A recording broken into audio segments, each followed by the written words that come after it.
নারীদের দেখা শেষ, সামনে পুরুষের বাংলাদেশ। আর যাই হোক, ভুল অতীতে যা হয়েছে হয়েছে, আগামীতে যেই দলেরই হোক পুরুষ প্রধানমন্ত্রী চাই। কারণ নারীদের রাগ বেশি, জেদ বেশি, অভিমান বেশি। মাঝে মাঝে দেখেন না, বাড়ি ঘরের স্বামীর সাথে ঝগড়া লাগে, হাড়ি পাতিল ভেঙে ফেলে দেয়, স্বামী তুলে আছাড় মারে। ওদের অভিমান বেশি, জেদ বেশি। আর সেই অভিমান আলা জেদ আলা মানুষ যদি একবার শান্তির চেয়ার পায়, জীবন চলে যাবে, তাও চেয়ার ছাড়বে। আর চেয়ার ছাড়তে গেলে যদি ধাক্কা মারে, অশান্তির আগুন পুরো দেশে জ্বালায় দেবে। সাবধান। আমেরিকা তাদের 47তম প্রেসিডেন্ট ডোনাল্ড ট্রাম্পের মতো মানুষকে নেতা বানাইছে, তাও কমলা হ্যারিসকে ওরা প্রেসিডেন্ট মানেনি। আমেরিকার ইতিহাসে আজ পর্যন্ত কোন নারী প্রধানমন্ত্রী হয়নি। আজ থেকে কয়েক মাস আগেও কোরআনের মাহফিলে কথা বলার জন্য যাইতাম, যেখানে আমাদের খাবারের আয়োজন থাকতো, বসার ব্যবস্থা থাকতো, সেখানে আমাদেরকে প্রথম সবক দেওয়া হতো। কিছু বুদ্ধিজীবীদের আগমন ঘটতো, এরা এসে বলতো, হুজুর এইটা বলা যাবে না, ওইটা বলা যাবে না, এইটা বলবেন না, ওইটা বলবেন। কথা বলেন না। আমরা যখন আলোচনা করার জন্য প্রস্তুতি নিয়ে মঞ্চ পর্যন্ত চলে আসি, মঞ্চে ওঠার সময়ও দ্বিতীয় দফায় আবারও বুদ্ধিজীবীদের সবক নেওয়া লাগতো। ওরা এসে আমাদেরকে বলতো, হুজুর এলাকাতে মোটামুটি আমরাই সব, আমরাই ওয়াজ যা করবেন করবেন, খবরদার নেত্রীর বিরুদ্ধে যেন কোনো কথা না যায়। বলেন তো বাজান, এখন কি আর টর্চ লাইট মারিয়াও ওই বুদ্ধিজীবীদের খুঁজে পাওয়া যাচ্ছে? জোরে বলেন, যাচ্ছে।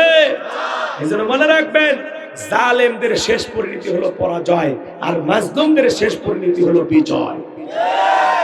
যারা কোরআন নিয়ে ষড়যন্ত্র করেছিল, এদেশের দাড়ি টুপিওয়ালা ইমানদার মুসলমানদেরকে নিয়ে ষড়যন্ত্র করেছিল, যারা তাদেরকে এই বাংলার জমিন থেকে উৎখাত করার ষড়যন্ত্র করেছিল, আজকে তারা নিজেরাই পরাজিত। ওরা নিজেরাই পরাজিত। কথা বলে ঠিক কিনা? এজন্য মনে রাখবেন, যৌবনের জোর আর ক্ষমতার জোর দুটো কখনো চিরস্থায়ী হয় না। কথা কয় না? দুইটারই উত্থান পতন আছে। কথা কয় না গো? এই জন্য তারা আজকে পরাজিত। যারা কোরআনের মাহফিল বন্ধ করত, আলেমদেরকে ঠাট্টা বিদ্রুপ করতো, ওরা কি আর আছে? জোরে বলেন, আছে? এই জন্য মনে রাখবেন, জালেমেরা কখনো চিরস্থায়ী হতে পারে না, জুলুম কখনো চিরস্থায়ী হতে পারে না। আল্লাহু লা ইয়াহদিল কওমাজ জালিমিন। জালেমদেরকে আল্লাহ পছন্দ করে না, জালেমদেরকে আমার আল্লাহ ভালোবাসে না। জালেমদের পক্ষে আমার আল্লাহ নাই, আল্লাহ আছে মাজলুমদের পক্ষে। আমরা মাজলুম ছিলাম, আল্লাহ সাহায্য করছে। কথা বলে ঠিক কিনা? মনে রাখবেন, যুগে যুগে নবী রাসূলের দাওয়াতি কাজ করেন, তাদের দাওয়াতি কাজেও কাফের বেঈমানেরা বাধার প্রাচীর তৈরি করে দিয়েছিলেন। এরপরে আল্লাহর পয়গম্বরেরা শতবাধার প্রাচীরকে ভেঙে আল্লাহর জমিনে আল্লাহর পথে মানুষকে দাওয়াত দিয়েছেন। কথা বলেন ঠিক কিনা?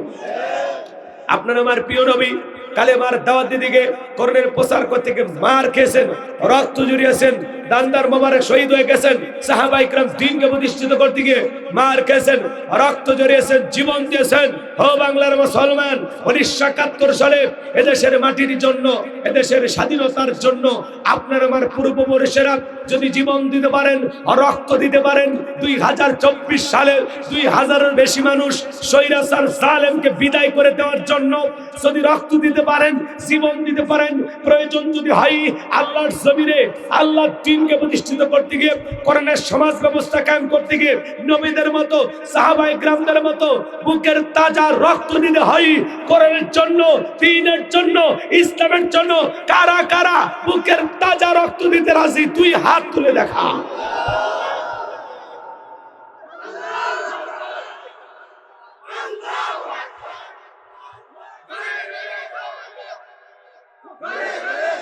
লিল্লাহে তাকবীর। হাত টান টান করে তোলেন। মাঝে মাঝে অনেকে তাকবীর দেয় না। রব্বাকা ফাকাব্বির, তাকবীর হবে রবের নামে, স্লোগান হবে রবের নামে। যেই জমিনে আল্লাহর শ্রেষ্ঠত্ব বরত্ব ঘোষণা করা হয়, ওই জমিনে শয়তানি শক্তি টিকতে পারে না। এজন্য তাকবীরের আওয়াজ দেবেন, শয়তান লঙ্গি পরার টাইম পাবে না। লিল্লাহে তাকবীর। আর সোজা করে, সোজা করে, সোজা করে, কেউ হাত নামাবেন না। আমার আল্লাহ রাব্বুল আলামিন বলেন, ইন্নাল্লাহা আশতারা মিনাল মুমিনিনা আনফুসাহুম ওয়া আমওয়ালাহুম বিআন্না লাহুমুল জান্নাহ। সূরা তাওবার 111 নম্বর আয়াতে আল্লাহ রাব্বুল আলামিন জানিয়ে দিয়েছেন, নিশ্চয়ই মুমিন বান্দাদের জান মাল আমি আল্লাহ ক্রয় করে নিয়েছি, বিনিময়ে দেব জান্নাত। বলুন সুবহানাল্লাহ। তাহলে বলেন তো বাজার, আপনার আমার জীবনের মালিক কে? এই সিরাজগঞ্জের যুবকেরা ভালো করে বলো তো, এই জীবনের মালিক কে? প্রেম করবার প্রেমিকাকে পার্কে নিয়ে যা ডায়লগ দিবা, এ জীবন তোমার, তুমি শুধু আমার, ওরে হাইব্রিড যুবক। এই জীবনের মালিক কে? আপনার আমার সম্পদের মালিক কে? আল্লাহর দেয়া জীবন, আল্লাহর দেয়া সম্পদ আল্লাহর পথে খরচ করতে রাজি আছেন তো মুসলমান? রাজি আছেন তো ইনশাআল্লাহ? রাজি আছেন তো ইনশাআল্লাহ? আমার ভাইরা, তাহলে ক্ষমতা দেওয়ার মালিককে, কেড়ে নেওয়ার মালিককে, সম্মানিত করার মালিককে, লাঞ্ছিত করার মালিককে, সকল কল্যাণের চাবিকাঠি কার হাতে? আর তিনি হলেন সব বিষয়ের উপরে ক্ষমতাবান। কথা বলেন ঠিক কিনা?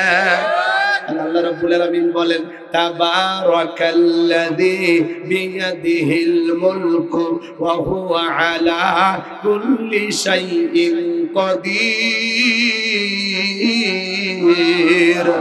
মহামান্বিত সেই সত্তা যার হাতে সর্বময় কর্তৃত্ব, রাজত্ব পাওয়ার ক্ষমতা।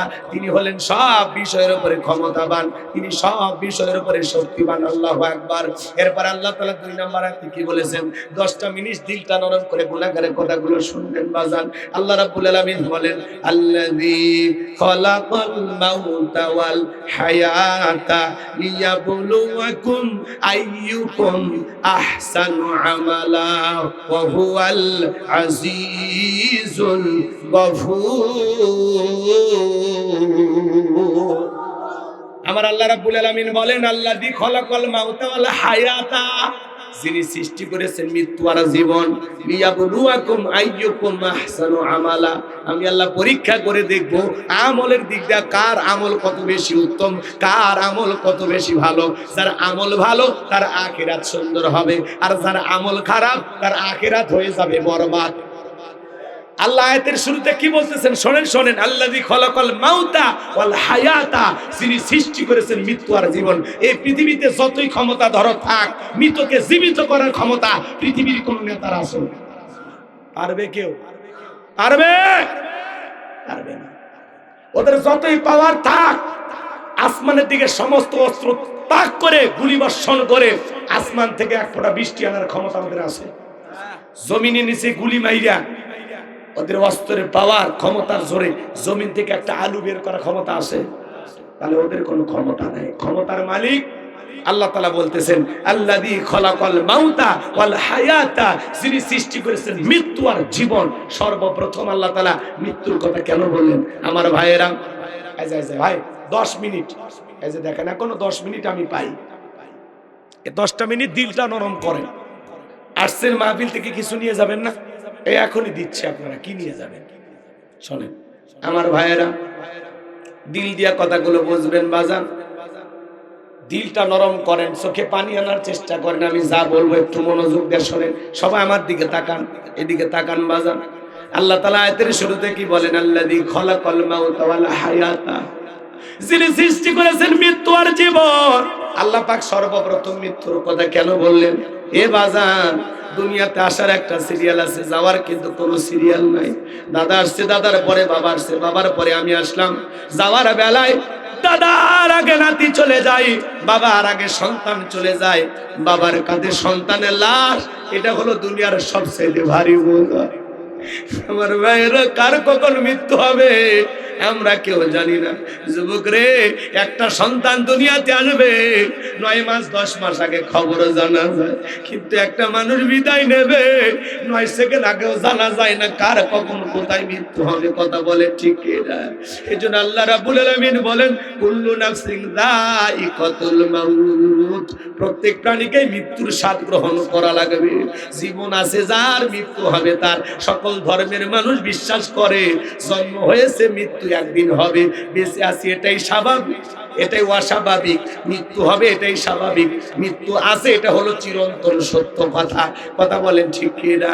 এই মৃত্যুর স্বাদ সবাইকে গ্রহণ করা লাগবে। এ বাজান গো আমার, দিল দিয়া কথাগুলো বুঝবেন বাজান।